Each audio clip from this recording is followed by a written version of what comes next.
La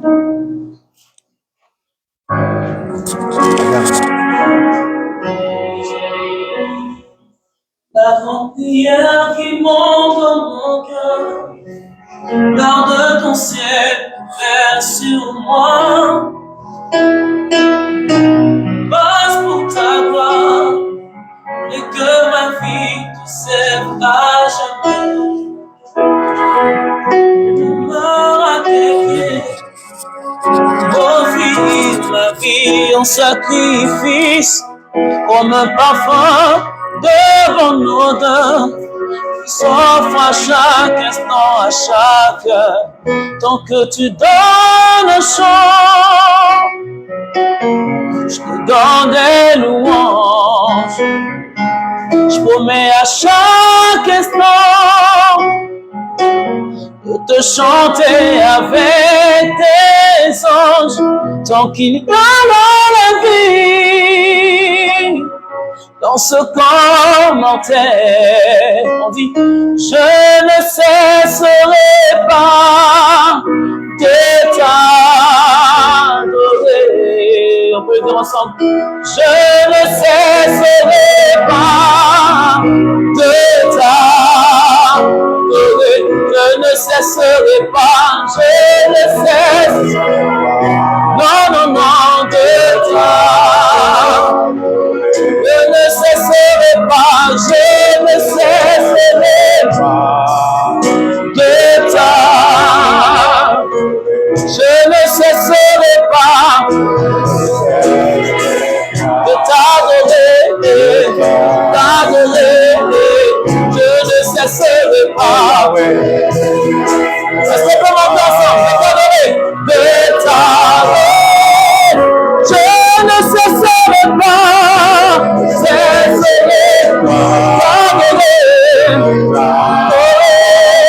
tu peux le dire en acclamant, je ne cesserai pas, je ne cesserai pas, papa, de t'adorer, quel que soit ce qui arrive, non, je ne cesserai de parler de toi, de t'adorer, quel que soit ce qui arrivera, je ne cesserai pas, oh non, nous ne cesserons pas de t'adorer, non, je ne cesserai pas de t'adorer, je ne cesserai pas,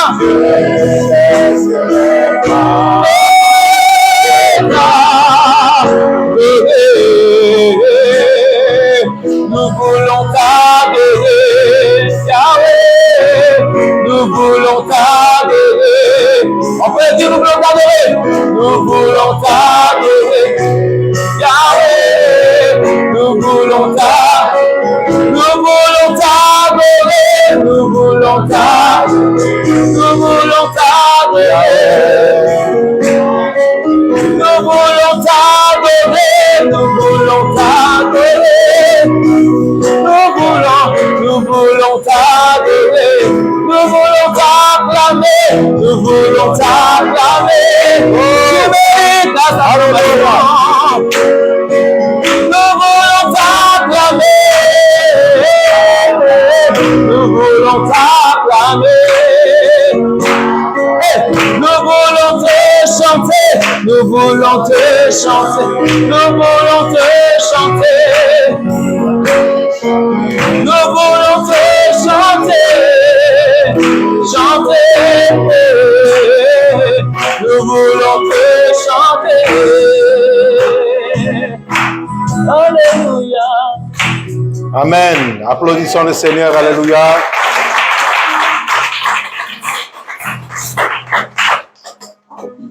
Donc, ce matin, la paracha nous parlait de Moshe Rabbeinu qui a été puni à cause de sa désobéissance. Et justement, aujourd'hui, j'aimerais parler de l'obéissance. Parler de l'obéissance dans les choses de Dieu qui vont nous amener dans une dimension. Alléluia. Dis à ton frère dimension. Dimension.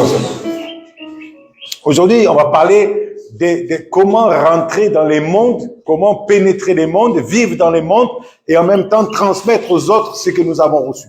Alléluia. Donc, on va prendre rapidement le livre des 2 Rois, chapitre 2 et verset, on va prendre la partie du verset 9.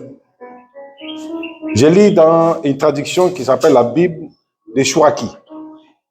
Donc, 2 Rois, chapitre 2, verset 9.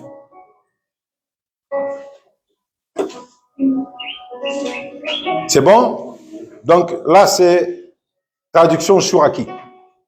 Donc, j'ai pris Chouraki parce que il y a des mots dans Chouraki qui sont plus pertinents comparés aux traductions, aux autres traductions.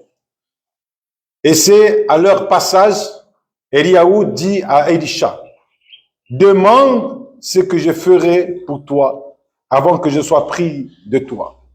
Élisha dit que 2 bouches de ton souffle soient donc en moi. Il dit, tu es dur en demande. Si tu me vois pris loin de toi, pour toi, ça sera oui.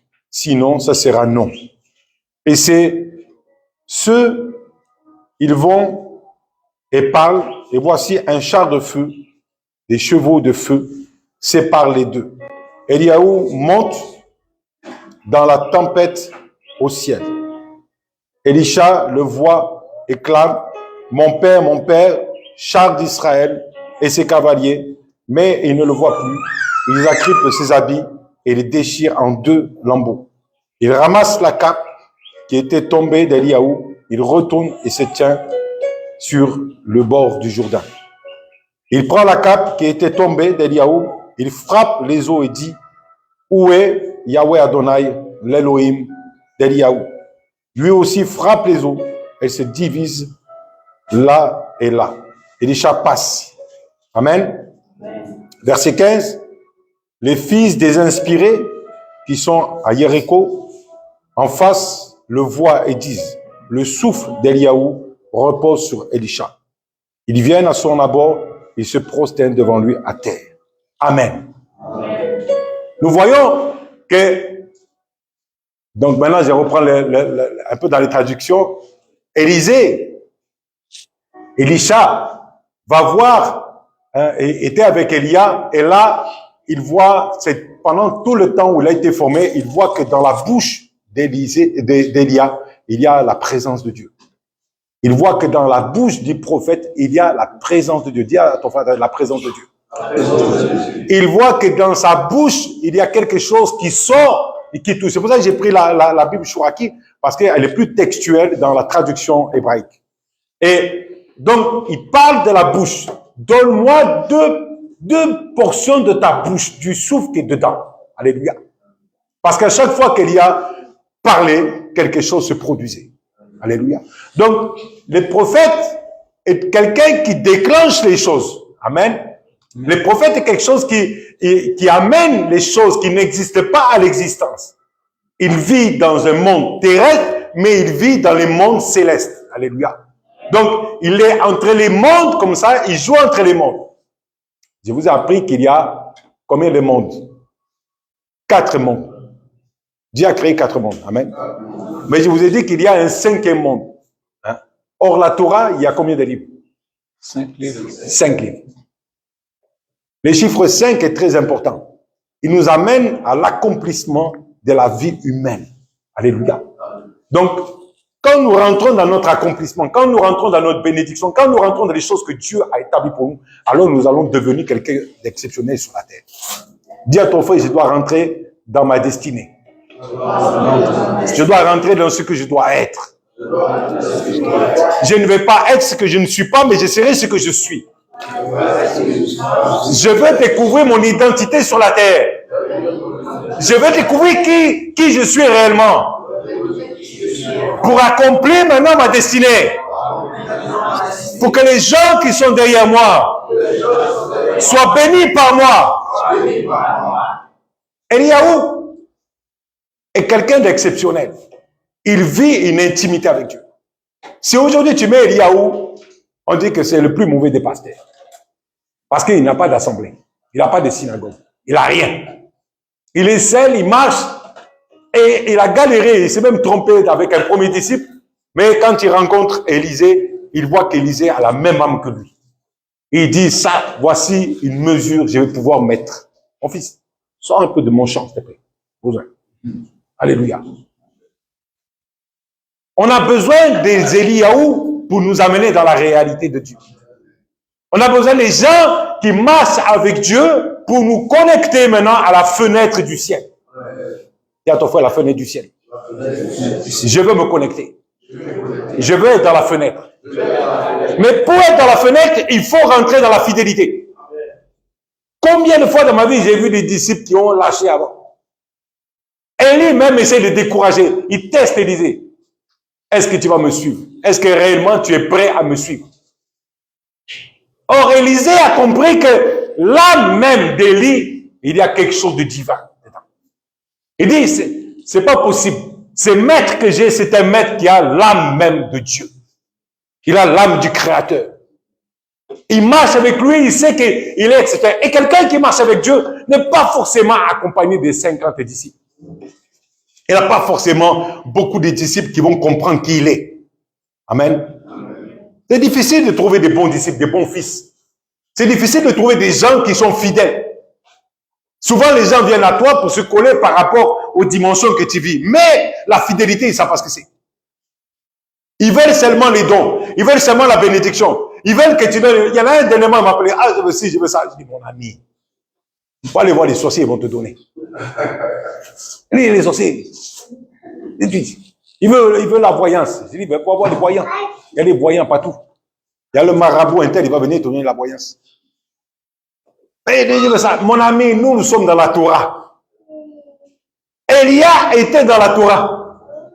Élia marchait dans la Torah. Quand les chrétiens prennent ces textes, mais ils ne réalisent pas que c'est des juifs. Ils ne réalisent pas qu'ils sont dans la Torah. Nous parlons du peuple juif encore. Quand les gens veulent dire non, nous sommes peuple juif, mais nous faisons n'importe quoi. Nous avons nos doctrines. Nous avons notre manière de voir. Nous avons notre gospel. Nous avons ci, nous avons là. Je dis, mon ami, tout est une histoire de juifs dedans.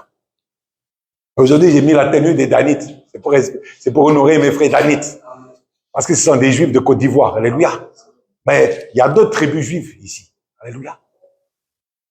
Nous avons besoin de nous coller à ceux qui sont dans la Torah, à ceux qui marchent dans la Torah, à ceux qui vivent la Torah, mais aussi cette dimension de l'esprit. Élia était quelqu'un qui marchait dans les dimensions de l'esprit. Élia était dans les 4 mondes, mais lui-même était le 5e monde. Sa vie sur la terre va impacter l'univers jusqu'à aujourd'hui. Élia va impacter l'univers. Il va avoir plusieurs noms. Il va avoir plusieurs personnalités. Yahushua parlera à un moment donné d'Élia dans Jean le Baptiste. Mais Jean le Baptiste a eu un problème d'identité. Les pharisiens de loi, es-tu Élia? Je ne le suis pas. Il avait un problème d'identité. Il avait un problème de compréhension de qui il était. Lui-même, quand on est en prison, il doute même. Il ne sait plus. Et le doute nous empêche de rentrer dans la vision de Dieu. Le doute nous empêche d'avoir des victoires. L'esprit d'Élia est un esprit de victoire avant tout, mon ami. Amen. L'esprit d'Élia est un esprit de confrontation. L'esprit d'Élia est un esprit solitaire. L'esprit d'Élia est un esprit, je vais te choquer, égoïste. Parce qu'il ne peut pas donner à n'importe qui. C'est une sorte d'égoïsme, mais caché. Alléluia. Il ne peut pas donner à n'importe qui. Il ne va pas donner. Il y a des gens qui me disent, mais moi j'ai ci, moi j'ai là. Quand on me dit le christianisme, ça veut dire quoi christianisme? Petit Christ. Amen. Ça veut dire que la plupart sont des petits Christ. Amen. Mais quand tu vois la médiocrité, tu dis, mais quel petit Christ? Tu dis, tu portes un nom que tu ne mérites pas. Je ne suis pas contre même ce nom. Je m'en fous que ça ait été donné par les païens. Mais, quand on dit petit Christ, ça veut dire que l'esprit du Christ habite en toi. Mais, Élia portait l'esprit du Christ. Élia était même un Mashiach quelque part de l'esprit. Il va reprendre le Mashiach en place à l'époque, le roi d'Israël. il va reprendre sa reine et sa reine va mourir. Il va prophétiser. Ça va s'accomplir. Mais c'est lui qui portait l'esprit du Mashiach de sa génération. Parce qu'il était venu pour libérer le peuple de la mort, de l'égarement. Et Élia, il est là pour libérer les gens de l'égarement. Et quand Yahushua est né, il incarnait aussi Élia. Pourquoi? Il dit, mais non, il y avait Élia devant lui. C'était Jean le Baptiste. Mais lui aussi, il portait l'esprit d'Élia. Et comment je peux dire? Parce que dans une vie, on peut porter plusieurs dimensions prophétiques. Bon, nous, on appelle ça des Gilgoul, nous, les Hébreux. Mais il portait aussi les Gilgoul de Élia. Pourquoi j'ai dit ça? Parce que en mourant sur la croix, il va dire quoi? Il appelle les prophètes Élie. Certains me disent, mais non, il priait Dieu. J'ai dit, il appelle le prophète Élie. Il est en train d'appeler le prophète Élie. Il dit, Élia, pourquoi m'as-tu abandonné? Parce que quand il m'a... C'est comme, je vous ai parlé un jour de Moshe Rabbeinu. Quand Dieu parle à Moshe, il est sur la montagne, il dit, je suis l'Elohim d'Abraham, d'Isaac et de Jacob. Amen. Donc, quand Dieu vient dans la vie de Moshe, il parle, et quand il parle, les trois patriarches arrivent et marchent avec lui. Et Moshe était rassuré parce qu'il ne marchait pas seul.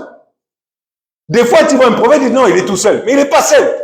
Il y a une compagnie autour de lui des prophètes. Ah non, mais Moshe, tu dis quelque chose que, mon ami, c'est par les mérites des patriarches qu'il a sorti Israël. On a parlé de l'apport des trois patriarches. Ce sont les mérites de nos ancêtres qui nous amènent plus loin. Et là, on parle d'Élia.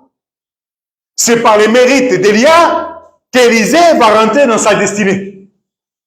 Il dit, donne-moi 2 portions de ton âme. Je veux 2 portions. Pourquoi il dit 2 portions? Élia, il est entier. Mais quand nous rentrons dans les mondes, nous comprenons que notre âme se fractionne. Donc, dans une même génération, il peut y avoir plusieurs Élia.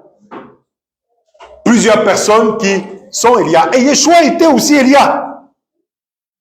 Comment je le sais? Mais parce qu'aujourd'hui, nous voyons, il est en train de préparer l'esprit d'Élia, est en train de préparer le retour du Mashiach. C'est-à-dire que la figure du Mashiach qui va venir est différente même du Mashiach Yahushua qui est venu il y a 2000 ans.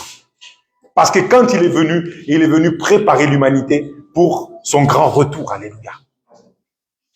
Élia est une dimension qui est prophétique dans tout l'univers. Élia est en train de préparer l'humanité à rentrer dans l'alliance avec le grand Mashiach. Il dit, mais Yahushua, il est le Mashiach. C'est mon ami. Il est le Mashiach d'un temps. Mais il n'est plus là aujourd'hui. Donc il va devenir le Mashiach d'un autre temps. Et quand il va revenir, ça sera le grand Mashiach. Il sera reconnu par toutes les nations. Reconnu d'abord par Israël, son peuple, et reconnu par les nations. Mais les nations ont été préparées par lui. Alléluia. Aujourd'hui, quand nous allons dans les lois, même si elles sont corrompues par les gens corrompus, il y a quand même des lois de la Torah dans les lois de partout dans le monde. La violence a cessé dans beaucoup de pays à cause de la Torah qui est mise dans les règles de leur pays. Mais nous voyons que nous sommes dans l'affaire car la corruption revient maintenant dans les pays. On voit qu'il y a l'homosexualité qui se répand partout. On voit qu'il y a des choses. Maintenant, toutes les lois, maintenant, ils intègrent les mariages homosexuels. Un jour, on m'a dit, il ne faut jamais parler de ça en live. Je parle de ça parce que la Torah en parle. Et nous sommes dans la décadence aujourd'hui, nous sommes dans des choses qui ne sont pas valables, qui ne sont pas bien. Même dans les églises, quelque part, on me dit, ben, il faut se soumettre aux lois du pays. Je dis jamais. Il y a des lois que je ne vais jamais me soumettre. Mais il y a des lois sur lesquelles il n'y a pas de souci, puisqu'elles sont en accord avec la Torah. Et nous avons été influencés par des lois des hommes, des règles d'hommes qui ne sont pas bâties même dans la Torah. Si je parle un jour de certaines choses, vous allez être fâchés. Surtout les femmes. Je ne vais pas en parler aujourd'hui. Mais il y a des règles que l'humanité a appris aux hommes et aux femmes qui ne sont pas vraies, qui sont fausses. Et aujourd'hui, nous vivons là-dedans, nous avons été éduqués là-dedans et nous croyons que c'est ça la vérité, plus que la Torah. Et ce sont des choses qui sont fausses, parce que Dieu n'a pas créé ces choses-là. Dieu n'a pas dit ça. L'âme d'une personne peut se fractionner. Dans une génération, il peut y avoir plusieurs Moïse. Oui, parce que le jour où il part, son âme s'éclate. Et là, maintenant, elle va devenir une réincarnation dans la vie de chacun. Élia, aujourd'hui, est à l'œuvre partout dans le monde. Les fractions de l'âme d'Élia sont partout, sont multiples. À Abidjan, il y a plusieurs Élia, certainement. Élia est là pour préparer le retour du Seigneur. Alléluia. C'est pour ça que Élisée a dit, donne-moi deux parts. Moi, je veux 2 parts. Amen. Combien vous en voulez-vous? Et là, il disait, moi, je veux 2 parts. J'ai dit, 2 parts, c'est petit. Moi, j'en veux plus. Chaque fois qu'une fraction de l'âme d'un prophète revient sur la terre, il va accomplir le retour du Mashiach. C'est-à-dire que Mashiach doit arriver. Mais nous préparons, nous sommes là dans la préparation. Nous sommes là pour faire le travail avec lui. Alléluia. Nous, les Juifs, on comprend ça, les Gilgoul. Je peux porter 10 Gilgoul. Oui. Si Dieu me trouve digne, si les Gilgoul me trouvent digne, s'ils sentent qu'ils peuvent venir dans ma vie, alléluia. Et la fraction de ces prophètes vont accomplir des choses sur la terre, alléluia. Nous parlons de la fraction des prophètes. Donc, quand Dieu dit à Moshe Rabbeinu, dans la parasha, qu'il est puni, déjà, je peux vous dire que la punition, avant qu'elle arrive, lui-même a été déjà sur Canaan. Puisque nous voyons que quand il arrive sur le mont de la transfiguration, nous retrouvons Elia et nous retrouvons Moshe Rabbeinu. Donc là, nous parlons d'autre chose. C'est notre dimension. J'ai déjà parlé de ça. Il dit, c'est le voyage dans le temps. La Torah est un grand moteur de voyage dans le temps. Et Moshe Rabbeinu a voyagé dans le temps quand il était sur le mont Sinaï. Mais, maintenant, Moshe Rabbeinu est revenu plusieurs fois sur la terre d'Israël. Parce que plusieurs fois, il a été porté par des grands rabbins. Plusieurs fois, des grands maîtres kabbalistiques ont porté les Gilgoul de Moshe Rabbeinu. Moshe Rabbeinu revient. Moshe Rabbeinu n'est plus puni aujourd'hui. Moshe Rabbeinu est allé sur la terre d'Israël. Moshe Rabbeinu, c'est bon. On t'enlève seulement la vie une fois, mais maintenant, ton âme s'éclate. Et tu vas commencer à régner dans le peuple. Au travers de l'âme qui est en toi. Et puis Moshe Rabbeinu est dans la Torah. Son âme même est dans la Torah. Donc quand tu lis la Torah, c'est l'âme de Moshe Rabbeinu qui est là. Donc quelqu'un qui étudie la Torah va s'imprégner simplement de son âme aussi. Donc imaginez le nombre de Gilgoul qu'il a. Qui a été porté par des Juifs, qui a été porté par des gens qui étudient la Torah. Et puis aussi, dans les dimensions de l'esprit, de la Roi Kodesh, combien incarne aussi ces dimensions du prophète Moshe Rabbeinu. Donc Moshe Rabbeinu n'est plus puni. C'était une punition d'un moment, c'est une punition d'un temps. Mais il n'est plus dans la punition. Alléluia. Au contraire, en l'enlevant, il a béni. En l'amenant dans une mort, il lui a donné une vie beaucoup plus supérieure. Il a pu se partager à plusieurs. Souvenez-vous que de son vivant même, il prend l'arroir de lui, une portion, il met sur les anciens. Donc quelqu'un qui rentre dans une dimension avec Dieu a le pouvoir de partager ce qu'il y a en lui. Amen. Il a le pouvoir de mettre une portion de sa roire dans la roire des autres. Il a le pouvoir de donner une dimension aux autres qu'ils n'ont pas. Ou peut-être même qu'ils ne méritent pas. Qui nous dit qu'Élisha méritait? Il dit, Élia lui dit, bon, si tu arrives, hein, peut-être que oui, peut-être que non. Lui-même doutait. Ça dépendra. Si tu me vois. Et à un moment donné, il monte et il ne le voit plus. Il ne le voit plus. Et là, il déchire ses habits. Parce qu'il pense qu'il a raté quelque chose. Et le talit qui était sur Élia descend. Il prend le talit. Hein? Prends le talit, je vais vous montrer. Prends le talit. Et il prend ce talit et il frappe sur les os parce qu'il a vu comment Élia avait fait. Il tape. Et les Jourdains souffrent. Mon ami, quand il parle pas en son nom. Il dit, l'Elohim d'Élia, je vais voir s'il a, c'était un test, vous voulez savoir. Il dit, est-ce que j'ai reçu, est-ce que j'ai pas reçu? Il doutait. Et puis, Baruch Hashem, la promesse qu'avait fait Élia s'est accomplie dans sa vie. Amen. Et quand il le voit, les disciples, il dit, quand les fils des prophètes le voient, il dit, on voit que le souffle d'Élia est sur lui. Ça se voit quelqu'un qui a quelque chose. Tu peux pas falsifier les choses de Dieu. Quelqu'un qui a quelque chose, tu peux pas. Tu peux imiter à ceux qui sont déjà des imitateurs. Entre imitateurs, ils s'entendent bien. Tu peux faire semblant avec ceux qui mentent. Parce qu'entre menteurs, ils savent comment faire. Mais quelqu'un qui marche avec Dieu, quelqu'un qui sont comme ces prophètes consacrés, ils voient là, quand ils le voient, ils voient que le souffle est sur lui. Donc ils ont du discernement. Ce n'est pas les faux prophètes. Ce sont des gens qui ont la Torah. Ils voient réellement que le souffle d'Élia est là. Amen. Et Élia était respecté dans la communauté des prophètes. Tout le monde savait comment il était un champion de Dieu. Comment il avait détourné le péché d'Israël. Tout le monde le respectait. Tout le monde aimait Élia. Oui, tout le monde. Parce qu'il savait qu'il était un vrai prophète de Dieu. Mais Élia était difficile. Ne prenez pas des disciples comme ça. Tu ne pouvais pas être disciple d'Élia. C'est pas possible. Quelqu'un voulait, il disait non. Oui, mais je te suis. Non. Mais pourquoi? Parce que je ne veux pas. Je vous ai dit qu'il est égoïste. Je ne veux pas. Pourquoi? Parce qu'il choisit. Élia, il choisit. Et il ne va pas sur n'importe qui. Il ne se souille pas avec n'importe qui. Quand les gens disent, Yahushua est dans ma vie, je dis, ça peut t'honorer. Pourquoi? Parce que il est le Gilgoul d'Élia. Maintenant, c'est Jean le Baptiste, je vous dis, il est le Gilgoul d'Élia. Parce qu'il est en train de préparer l'humanité pour son grand retour. C'est bizarre ça. Il est le Gilgoul d'Élia, mais il prépare le retour de lui-même. Je vous ai dit, chaque fois qu'il y a une élévation particulière, chaque fois, quand Yahushua, oui, il est mort sur la croix, mais il a ressuscité. Il est revenu vivant parmi les disciples, amen. Il dit, il faut que je monte. Tant qu'il n'est pas monté, il n'a pas ce pouvoir de vraiment distribuer à l'humanité son âme. Alors les gens me disent, mais oui, mais je crois en lui. Amen. Je vais vous dire quelque chose. Baruch Hashem pour tous les gens qui croient en lui.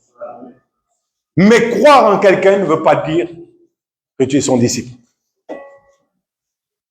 Les prophètes, les 50 prophètes croyaient en Élia, mais ils n'étaient pas son disciple. Mais ils croyaient en lui, donc c'est de la croyance.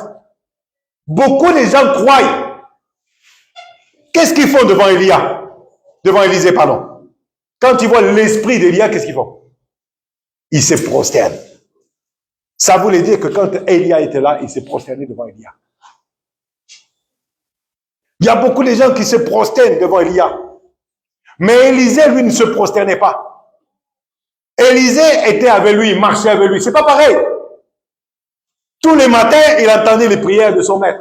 Tous les matins, il était avec lui. Quand ils allaient faire les mikvés, ils étaient dans les mikvés. Tous les jours, il était avec lui. Quand son maître se lavait, lui se lavait. Quand lui mangeait, son maître mangeait. Quand il jeûnait avec lui. Mais les autres seulement étaient des adorateurs de Élia. Il s'est prosterné devant Élia. Il y a des gens qui croient en Élia, qui se prosternent devant Élia, mais qui ne sont pas Élia. Il y a des gens qui se prosternent devant Yeshua. Il y a des gens qui prient Yeshua. Il y a des gens qui se mettent à genoux, mais ils ne sont pas les disciples de Yeshua. Parce que pour être un disciple, il faut déjà ressembler à celui dont tu suis. Si tu ne lui ressembles pas, il ne va pas venir. Il ne dit pas que ta présence, je veux simplement ton talit. C'est pas ça, il ne voulait pas ça, lui. Il avait seulement ça, il a dit, c'est quoi ça? Et il a testé. Mais lui, il dit que le souffle d'Élia, c'est-à-dire l'âme d'Élia, souvenez-vous, dans Bereshit, le souffle dans les narines d'Adama. Le souffle, c'est l'âme. Il dit que ton âme vient doublement en moi. Donc, il demande en lui, pas autour de lui. Parce qu'il a un droit particulier, à cause d'être un disciple, il peut porter les Gilgoul. il peut porter cette double part de l'âme d'Élia. Est-ce que vous comprenez ça? Ça va? Vous me suivez? Je ne vais pas trop vite? Hein? Quand nous portons l'âme de notre maître, je dis de notre maître, alors nous allons pouvoir faire les miracles de notre maître. Quand nous portons l'âme de notre maître, nous allons pouvoir faire tout ce que lui nous demandera de faire. Et là, nous parlons de l'obéissance. J'ai dit tout à l'heure que nous allons parler de l'obéissance. Il n'a pas fait n'importe quoi. Elisha n'a pas fait n'importe quoi. Il ne pouvait pas donner son âme à quelqu'un qui allait faire n'importe quoi de son âme. Elisha n'est pas allé manger des têtes d'agouti. Elisha n'est pas allé manger des tranches de cochon. Elisha n'est pas allé se souiller avec des femmes. Elisha n'est pas allé faire n'importe quoi de sa vie. Elisha était un consacré. Elisha avait une dimension de consécration. Il connaissait la vie de son maître. Et mon ami, pour que Dieu puisse agir dans ta vie, il faut faire les mêmes choses que les Mashiach ont fait avant nous. Il faut faire ce qu'ils ont fait pour pouvoir marcher dans ses traces. Et que la double portion, en tout cas, le ram vienne en nous. Et nous pouvons accomplir avec eux des choses extraordinaires. Mais quand nous voulons faire ce que nous voulons à notre manière, excusez-moi de ce que je vais vous dire, nous allons réincarner d'autres âmes, d'autres esprits, des esprits d'imitation, des esprits de voleurs, de bandits, des esprits des gens qui ne sont pas cachés selon la Torah. C'est pour ça que j'explique toujours, je dis, mais si tu manges des choses qui ne sont pas cachées, ne me dis pas que Yeshua est en toi. Ne me dis pas qu'Elia est en toi, ne me dis pas qu'Elia est en toi. Tu manges des choses qui ne sont pas cachées. Tu vis une vie qui n'est pas dans les règles de Dieu.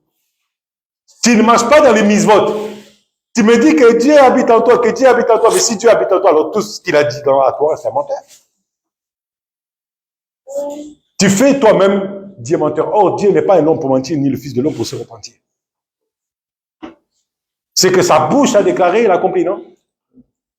On parle de la bouche encore. Or, pour être une bouche de Dieu autorisée, il faut être comme lui. Il dit quelque chose. On parle des 5 livres de la Torah. On parle des commandements de Dieu. Mais non. Jésus est venu annuler. Ah! À quel moment il a annulé? Et quel pouvoir il a d'annuler? Ah, il est Dieu. Donc Dieu dit une chose et Dieu se contredit après. Il est dit que personne ne peut enlever les commandements que Dieu a donnés. Jamais personne. Si un prophète vient et dit d'annuler, il est un faux prophète. Si un prophète ne se conforme pas à la Torah, il est un faux prophète. Ça, c'est Moshe Rabbeinu qui le dit. N'écoutez pas les songeurs. N'écoutez pas les gens se disent, je suis un prophète de Dieu, éprouvez-le. On ne peut pas accepter des gens qui ne se conforment pas à la Torah. Des gens qui ne veulent pas obéir à la Torah. Oui, mais Dieu m'a dit. Il dit, bon. Un jour, quelqu'un est venu me donner une prophétie. Mais la prophétie qu'il me donne est vraie. Mais lui ne pratique pas la Torah. Lui, il ne mange pas caché. Lui, il ne vit pas une vie de juif. Mais il me donne une vraie prophétie. J'ai dit Amen. J'ai pris une prophétie, j'ai mis dans ma poche et je dis un jour peut-être ça s'accomplira. Mais j'ai pas dit Amen, je la prends pour moi. J'ai dit Amen, je vais éprouver seulement, je vais garder là. C'est pas comme quelqu'un qui marche dans la Torah, qui vient me donner une parole, je vais l'écouter. Parce que je connais sa vie d'obéissance. Et là, il n'y a pas de souci. Mais les prophéties des gens qui ne marchent pas dans la Torah, je laisse quand même un bémol. Je me dis, c'est peut-être l'esprit de Balaam qui est en train de me parler. Donc, comme je ne connais pas la vie totalement, mais je sais que c'est dilué dans des choses qui ne sont pas cachées. Et puis, il vient me voir, c'est l'esprit de Dieu qui me dit. J'ai dit, mais pourquoi l'esprit de Dieu va te parler? Et si l'esprit de Dieu te parle, est-ce que tout ce que tu me dis est 100% véritablement de Dieu? Oh, moi, j'ai vu du 100%, je n'ai pas dit 90%. Parce que les 10% qui restent, c'est qui parle? Comprenez? Il y a une fille qui est venue de la synagogue qui est venue me parler. Elle dit, papa, tu as créé une prophétie sur moi, la prophétie s'est accomplie. Donc, 2 paroles que j'ai données, 2 paroles qui sont en marche pour s'accomplir. Et même, la prophétie que j'ai donnée a changé même son orientation de métier. Et elle est déjà partie dans cette vision de changer de métier. C'est ça que j'aime. C'est des gens qui obéissent.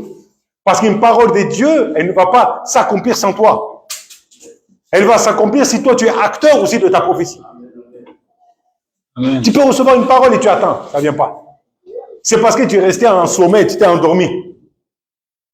Elisha, fallait qu'il suive Élia pour rentrer dans sa destinée. Et même ce qui est curieux, c'est pourquoi Élie maintenant le décourage. Alors on reste là. Non, jamais.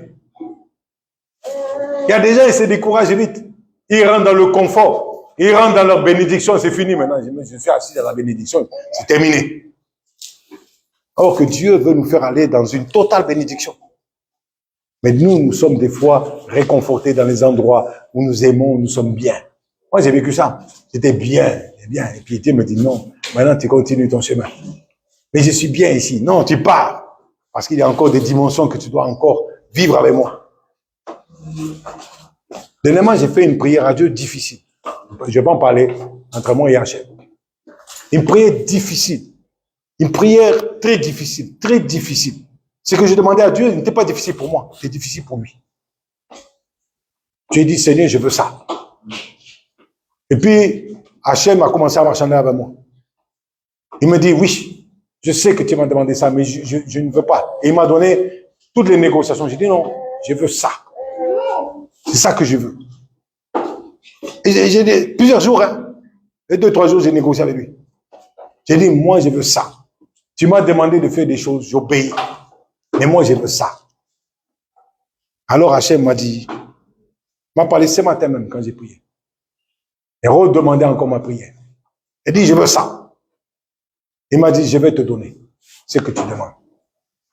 Mais, moi aussi, je te demande quelque chose. Il dit, voilà, vas-y. Il dit, chaque fois que je te dirai d'aller à droite, tu vas aller à droite. Chaque fois que je te dirai d'aller à gauche, tu vas aller à gauche. Chaque fois que je te dirai d'aller devant, tu vas aller devant. Si même je te demande de reculer, tu recules. Donc, il y a une dimension.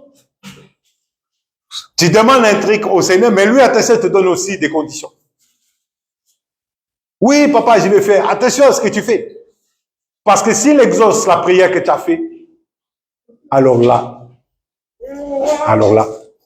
fais attention à tes prières. Et quand il m'a dit, tu as fait ça, alors veux-tu toujours, est-ce que tu continues ta prière? Parce que c'est une négociation. J'ai dit, je veux. Je m'engage. Je vais faire ce que tu me dis. Déjà, j'obéissais à Dieu, mais là, j'ai dit, non, là, maintenant, je vais encore plus. Fais-toi attention. C'est une alliance terrible, l'alliance avec Dieu. Elisha avait le choix d'abandonner. Tu veux vraiment la double portion? C'est une chose difficile, il dit. Est-ce que tu es sûr? Oui, je veux. Et puis, quand Élie va à Bethel, il dit, bah, tu peux rester là. Amen. Mais c'est bien Bethel. Que veut dire Bethel?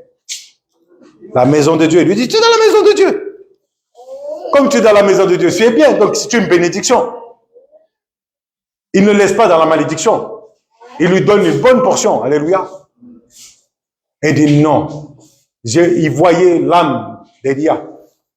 Et ce qu'il a tiré, c'est ce qui était le Dieu qui était dans Élia. Et quand nous sommes avec Dieu, qu'est-ce qui nous intéresse? Les bénédictions de Dieu ou Dieu lui-même? Des fois, il faut dire la vérité. La bénédiction, c'est bon. On aime la bénédiction. Mais en vérité, si tu t'assois dans ta bénédiction, tu vas regretter de ne pas avoir suivi l'esprit d'Élia. Amen. Amen. Alors que Élia, il est la source. Il est le chemin.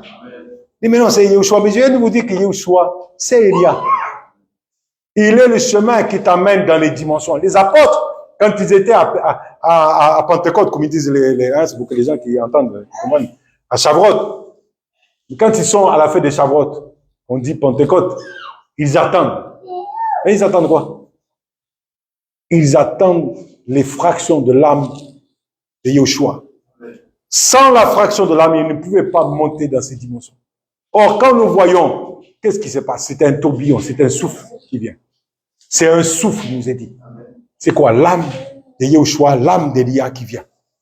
Et là, il monte dans une dimension. Comme les chars de feu viennent et les entourent, puisqu'il nous est dit qu'il parle dans des langues semblables à des langues de feu. C'est les chars de feu qui viennent et qui tournent autour des apôtres et de ceux qui étaient rassemblés à ce lieu. Alors, ils montent dans les dimensions d'Élia. Et là, ils sont dans la portion du souffle d'Élia.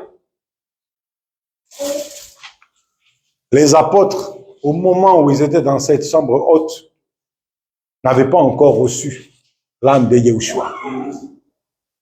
Il fallait que les mérites de Yahushua, il dit, il faut que je monte pour que je puisse envoyer. Il faut que je monte pour fractionner maintenant mon âme. Il faut que je monte pour que l'âme qui est en moi puisse se partager sur des gens autour de vous et en vous. Et chaque apôtre recevra la portion dont il est digne. Et il parcourra les nations pour accomplir, terminer cette mission. Mais quand ils meurent eux aussi, ils deviennent un sacrifice encore. Et chaque apôtre maintenant va se fractionner aussi. Et plusieurs apôtres Paul sont là. Plusieurs apôtres Pierre sont là. Plusieurs Jacques sont là. Donc il va y avoir des fractions de l'âme de tous ces justes qui montent dans la Torah. Tous ces justes qui ont accepté le Mashiach de leur temps. Récemment, quelqu'un m'appelle, me met un message, il dit, vous savez la kippa que j'ai marqué en hébreu? C'est la kippa qui parle des grands rabbins Lubavitch. Et cette kippa dit que le rabbi est un Mashiach. Et le gars me dit, mais non, c'est Yahushua le Mashiach. Je dis, mais tu as une petite vision. Quand je vois ce qu'a accompli ces rabbins, je sais qu'il avait l'esprit du Mashiach. Je dis, vous ne comprenez pas ça? C'était une fraction de l'âme du Mashiach qui est en lui. Il ramène des Juifs à la Torah. Partout dans le monde, il a fait des yeshivas, il a ramené beaucoup de Juifs. Il parlait à beaucoup de Juifs pour les ramener à la Torah. C'est quel travail que nous faisons? C'est le même travail. Donc moi, j'honore ces rabbis, et j'ai dit, ces rabbis étaient Mashiach, il n'y a pas de souci, ça. Il n'y a pas de souci là-dedans. Non, mais parce que moi, je ne suis pas un adorateur de l'esprit du Mashiach. Je suis un suiveur, je suis l'esprit du Mashiach. Là où est l'esprit du Mashiach, je le suis. Qu'importe qui portait un autre nom. C'est pas grave. C'est l'esprit qui est en lui qui parle. Quelqu'un qui a l'esprit du Mashiach va conduire les autres. Et Dieu ne nous demande pas de nous prosterner devant le Mashiach. Jamais. Ceux qui se prosternent, ce sont des idolâtres. C'est ceux qui n'ont pas compris que nous devons nous prosterner seuls devant Dieu. Le créateur de l'univers. Il est le créateur de tous les esprits. Mais il ne nous a jamais dit de nous prosterner devant l'esprit de quelqu'un. Il nous demande de nous prosterner devant lui et lui seul. Un jour, j'ai même enseigné que nous sommes tous issus du même tronc, le tronc adamique.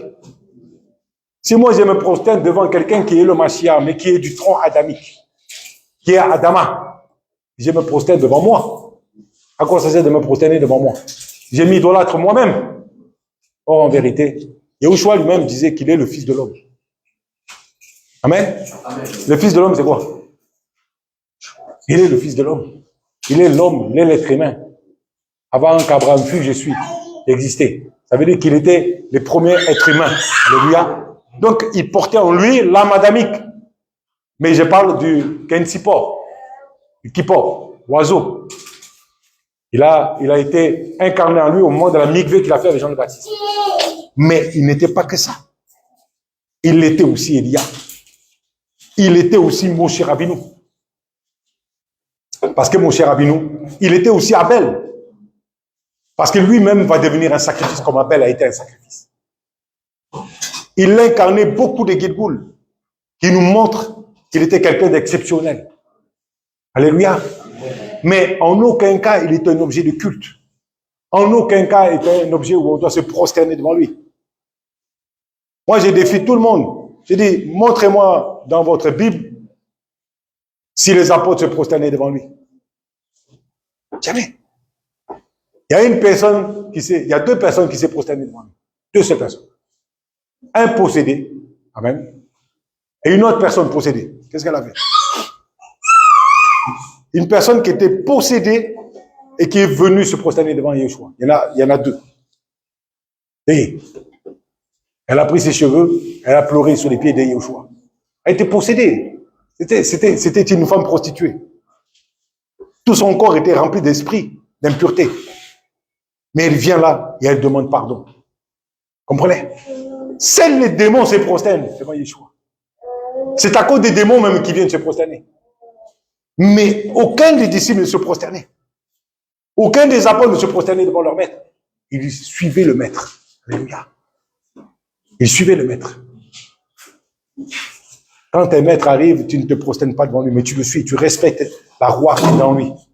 Tu respectes l'esprit qui est en lui. Tu marches avec lui parce que tu sais ce qu'il incarne. Et non pas ce qu'il dit de lui forcément. Yeshua était très secret sur ce qu'il était. Il parlait peu de ce qu'il était. Il le cachait à tout le monde. Il disait même à la femme samaritaine de se taire, de ne pas dire qui il est. Quand il lui révèle, il lui dit ne le dis à personne. Et elle va le dire de suite. Vous voyez, de révéler des secrets à quelqu'un, finalement, il va le crier sur les doigts. Il ne voulait pas parce qu'il ne voulait pas, c'était pas son temps de mourir. Or, quand tu dis trop les choses, on peut te tuer un jour à cause de ce que tu dis. Surtout dans l'époque où il était. Mes amis, nous voulons l'esprit d'Élia qui vienne dans nos vies. Nous voulons l'esprit de Moshe Rabbeinu qui vienne dans nos vies. Nous voulons l'esprit des prophètes qui viennent dans nos vies. Nous voulons les Gilgoul, même des rois d'Israël qui viennent dans nos vies. Nous voulons être des rois sur la terre. Nous voulons régner. Nous sommes appelés à régner. Dis à ton frère, moi, je suis trop appelé à régner. Non, vous êtes fatigué aujourd'hui. Je ne sais pas de fatigué. Dis-lui, tape-lui dans l'épaule. Non, tape plus fort, il faut qu'elle ait mal. Dis-moi, je suis appelé à régner. Non, mais levez-vous les jeunes là, qu'est-ce que vous faites? Vous êtes des petits. Ah, ça c'est quoi cette dimension? Regardez, là j'ai mis la tenue des chefs de village. Je suis appelé à régner. Ma femme me dit, on dirait un chef. Je dis, Amen. Je suis appelé à régner. Je suis appelé à dominer. Je suis appelé à être un vainqueur. Je suis appelé à être un prophète. Amen. Je suis appelé à être un roi. Amen. Je suis appelé à marcher comme eux. Amen. Je suis appelé à être béni comme eux. Amen. Je suis appelé à marcher dans cette Côte d'Ivoire comme eux.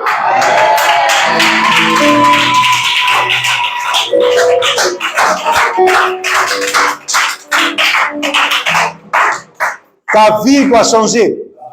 Ta destinée doit changer. Ton appartenance à Dieu même doit changer. Ne te prosterne devant personne. Prosterne-toi devant ton Créateur. Vous savez, dans le judaïsme antique, quand on priait, on se prosternait. Quand tu rentrais à la synagogue même, tu as enlevé tes chaussures. Et tu allais à la prière et tu te mettais. Les Carites continuaient à faire ce genre de prière. Et puis après, un jour, quand l'islam est venu, alors les rabbins ont dit non, maintenant, nous allons prier debout. Oui, c'est la vérité. Et ils ont changé la prière. Et maintenant, ils prient debout. Parce qu'ils ne voulaient pas ressembler aux musulmans. Et aujourd'hui, ceux qui se prosternent devant Dieu, c'est les musulmans. Mais il faut apprendre à se prosterner. Moi, je vous ai appris à vous mettre à genoux. À adorer Dieu en genoux. Parce que on se prosterne devant le Créateur. On se prosterne devant Dieu. Pas devant les hommes. Je refuse que quelqu'un se prosterne devant moi. Je refuse que quelqu'un vienne adorer ce que je suis. Mais je dis, mettons-nous à genoux devant Dieu. Prosternons-nous devant Dieu. Adorons Dieu de tout notre cœur. Moi, je veux même qu'on retourne au judaïsme antique. Je veux qu'on retourne aux valeurs antiques de la Torah. Nous devons apprendre à nous prosterner. Mon cher Rabbeinu, souvenez-vous la paracha de la semaine dernière. Il se prosterne par terre. Peut-être, c'est parce que les Juifs d'avant faisaient ça. Et nous devons revenir à l'origine. De l'origine. Nous devons servir Dieu tel que lui nous l'a demandé. Pas selon les hommes, pas selon ce qu'ils nous ont dit. Nous voulons marcher avec Dieu dans la vérité et dans l'authenticité. Voici le message d'Élia que j'ai prêché aujourd'hui. Élia a envie d'agir. Et on va chanter ce chant. Élia Elia, Elia, Elia, Elia, Elia. J'attendrai jusqu'à ce que ta gloire descende. Oh, j'attendrai.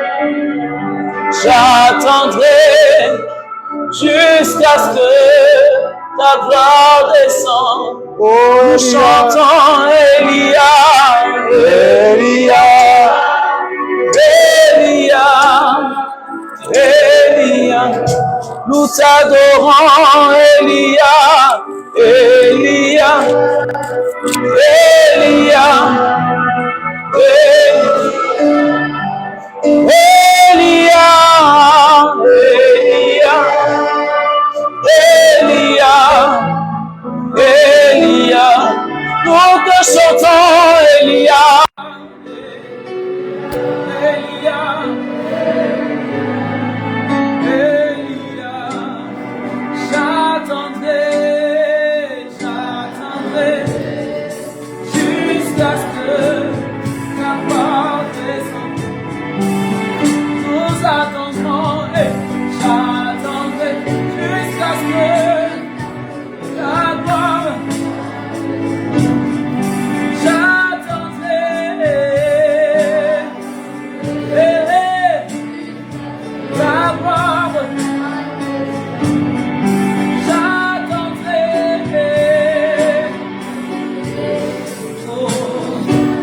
ta gloire. Monte encore. Elia, Elia, Elia, monte encore. Elia,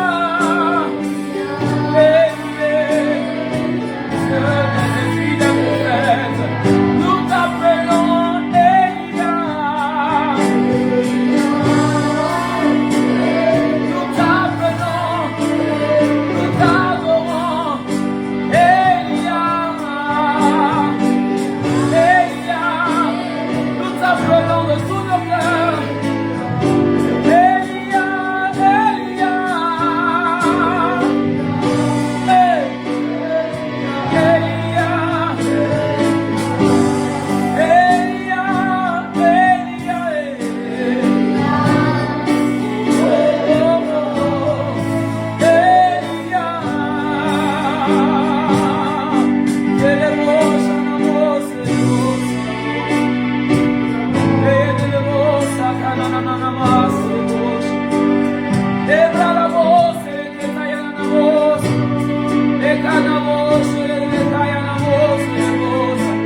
si tu parles, parle avec nous. Attends Elia,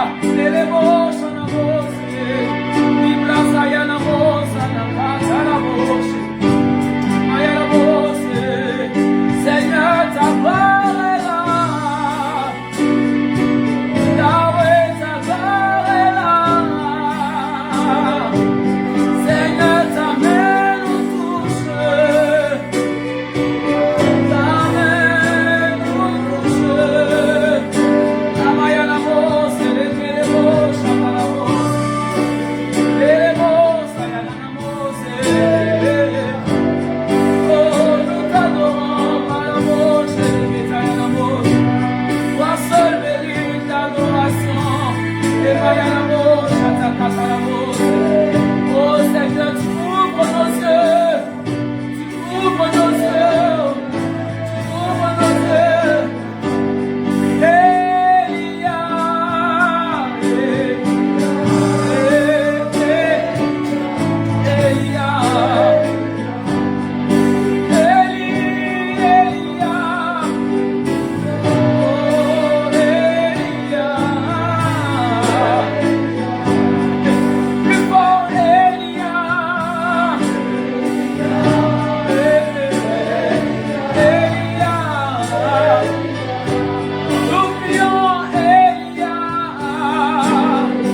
Seigneur, nous te bénissons. Merci pour l'esprit de l'État. Merci Seigneur. Merci parce que ta gloire est là. Ce matin dans ce Shabbat, consacré à toi. Seigneur, ta gloire est là. Seigneur, ta présence est là. Seigneur, merci pour l'esprit des prophètes.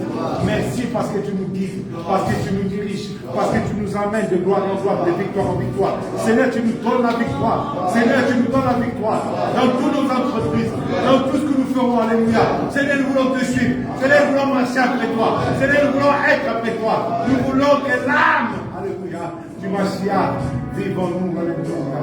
Seigneur, nous ne nous mélangerons pas. Seigneur, nous ne ferons pas n'importe quoi. Nous marcherons dans la droiture de ce que tu nous as dit dans ta Torah. Seigneur, nous marcherons parce que nous sommes des Juifs, parce que nous sommes engagés avec toi, parce que nous avons ta Torah en nous. Nous voulons marcher dans la vérité. Nous voulons vivre dans la vérité. Nous voulons marcher dans la gloire, dans cette gloire que tu as préparée dans notre vie. Alléluia.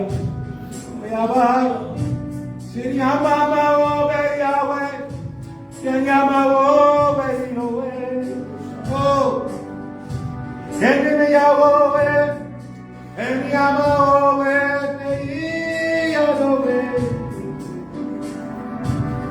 Seigneur, nous sommes des Juifs nazariens.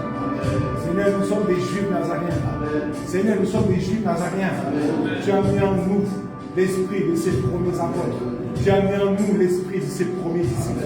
Tu as mis en nous cette émouna. Seigneur, nous croyons, Seigneur, et nous verrons, et nous voyons même dans nos vies les choses des premiers disciples. Oh Adonai, oh Adonai, nous te bénissons. Oh Adonai, nous te glorifions. Oh Adonai, nous te bénissons. Nous te bénissons. Nous te bénissons. Nous te bénissons. Nous allons chanter le Shema Israël.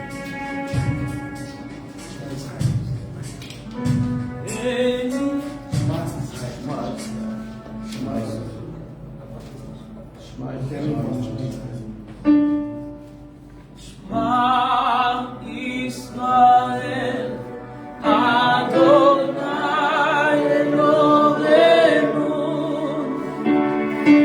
Adonai Elohenu.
Bonsoir à tous. C'était un live sur la synagogue.